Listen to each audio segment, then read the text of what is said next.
Good afternoon, everyone. Today we are with an admirable person that we have in our country. She is someone that had to pass for a lot of difficulties because of what she wanted, regardless of the sacrifice of living in an airport. Welcome, Sarah. We are very glad to have you here in this interview. Hello, and thank you for inviting me. The experience that I passed was a completely journey. We are sure of that. So tell us, what did you decide to travel to United States of America, and what problem do you have to see the necessity of stay in this airport?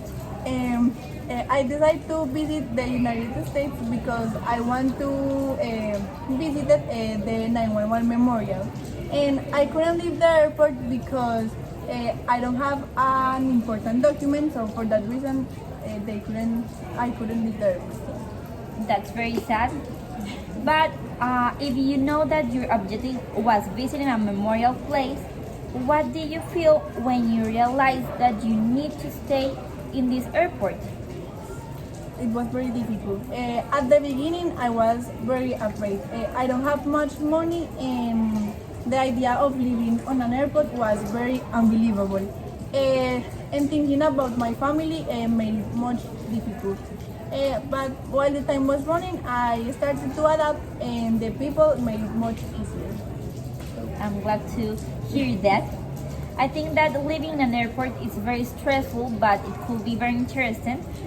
Tell us, how do you pass your time? What hobbies do you have to stay in this airport?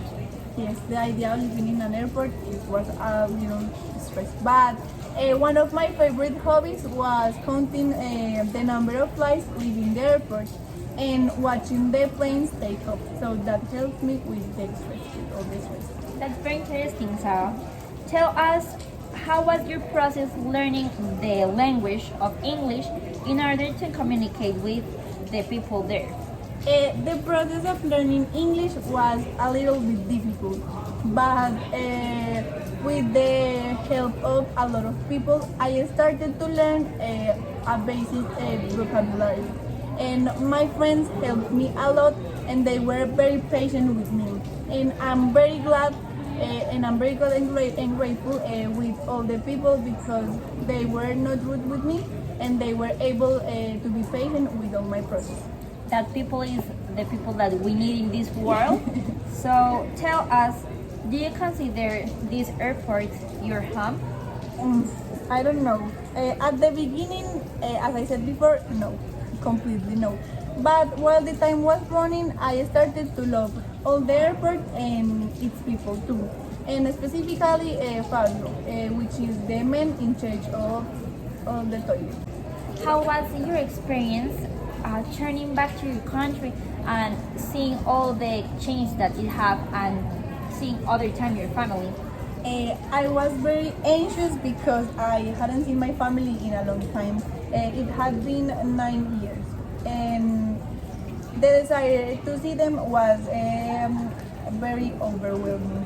And when I arrived, I was in shock to see how the country was changed because due to war.